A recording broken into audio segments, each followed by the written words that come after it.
সেই রাত থেকে কিন্তু আমাদের পিছনে পিছনে ছুটে চলছে এমবি প্রিন্স অলদাস।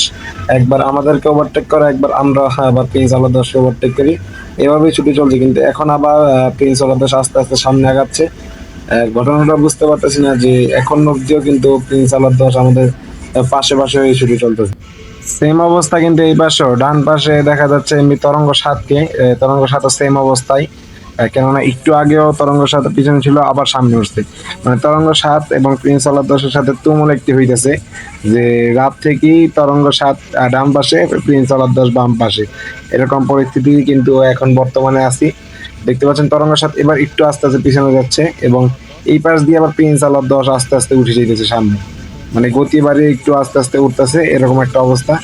দেখতে পাচ্ছেন সামনে হালে কি পরিমাণে পানি কাটতেছে এমনি প্রিন্স আলার 10 লঞ্চে। মূলত প্রিন্স আলার 10ও পিছন থেকে এবার ভালো গতি নিয়ে কিন্তু আগে উঠতেছে, এবং আমরা আস্তে আস্তে পিছনে পড়তেছি প্রিন্স আলার 10-এর। দেখা যাক কতটুকু টিকতে পারে। এবং কি দেখতে পাচ্ছেন ওই উড়ের টান, এবারে কিন্তু আর উঠতে পারতেছে না প্রিন্স আলার 10। এবারে পিছনে পড়ে গেল আস্তে আস্তে প্রিন্স আলার 10। আহ, বেশ ভালো পরিমাণে কিন্তু চেষ্টা করেছিল, কিন্তু সফল হতে পারেনি প্রিন্স আলার 10। কিন্তু এই পাঁচটা দিয়ে কিন্তু তরঙ্গ সাত কিন্তু তার খেলা দেখিয়ে দিয়েছে। তরঙ্গ সাত এবার আস্তে আস্তে পিছনে পড়তেছে, যেমন একটা অবস্থা দেখতে পাচ্ছি যে মাঝখান দিয়ে উঠে গেল প্রিন্স কামালে। বেশ ভালো পরিমাণে গতি দেখা যাচ্ছে তরঙ্গ সাত নষ্টিতেও, কিন্তু বলে বোঝানো যায় না যে কখন আবার কোন দিক দিয়ে উঠে যায় তরঙ্গ সাত। কিন্তু প্রিন্স আলার 10 পিছনে পড়ে গেছে, এটা বোঝা গেল। যে তরঙ্গ সাত কিন্তু হাল ছাড়তেছে না, প্রচুর পরিমাণ গতি নিয়ে কিন্তু চলছে। দেখা যাক। জমে গেল কিন্তু আসল খেলা, কি পরিমাণে গতি দেখতে পাচ্ছেন যে দুই তিনজনের ভিতরে তুমুল একটি গতির লড়াই।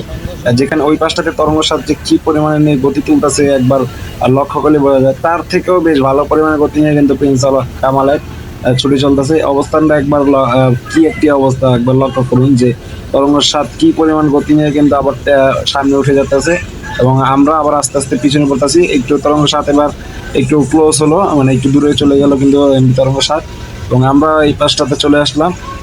আহ, দেখতে পাচ্ছেন যে এখন অব্দিও কিন্তু তরঙ্গ সাত কোনো অংশে হাল ছেড়ে দিতেছে না।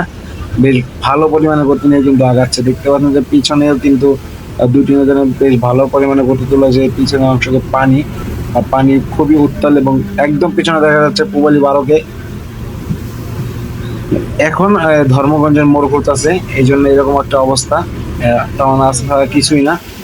এখন অব্দি কিন্তু তরঙ্গ সাত কোন অংশে দিক দিয়ে কম রাখে নাই গতিকে।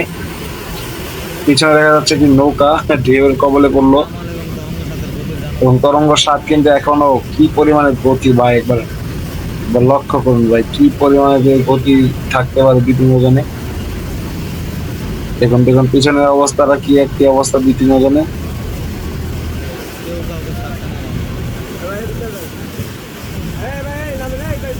এবং পাশাপাশি হয়ে গেল তরঙ্গ সাত এবং প্রিন্স কামালের একদম পাশাপাশি।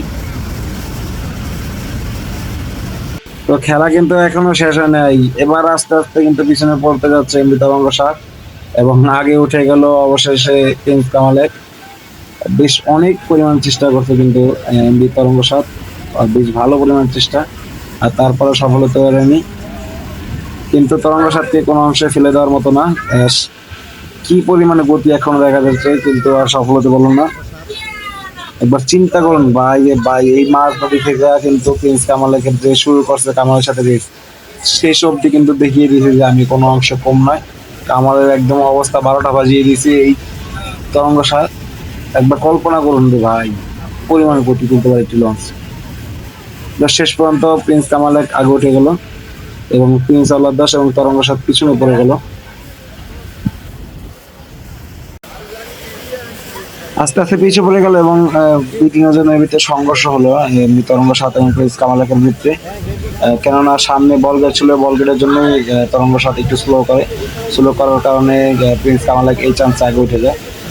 তারপরও কেননা তরঙ্গ সাত কিন্তু বেশ ভালো পরিমাণে গতি, এবং প্রিন্স কামালকে দেখিয়ে দিয়েছে যে আমি কোনো অংশে কিন্তু কম নাই, এবং আস্তে আস্তে পিছনে পড়ে গেল কিন্তু তরঙ্গ সাত বেশ ভালো পরিমাণে কিন্তু গতি দেখিয়েছে এই অব্দি। এবং পিছনে একদম পিছনে দেখা যাচ্ছে পোয়ালি 12 লঞ্চকে।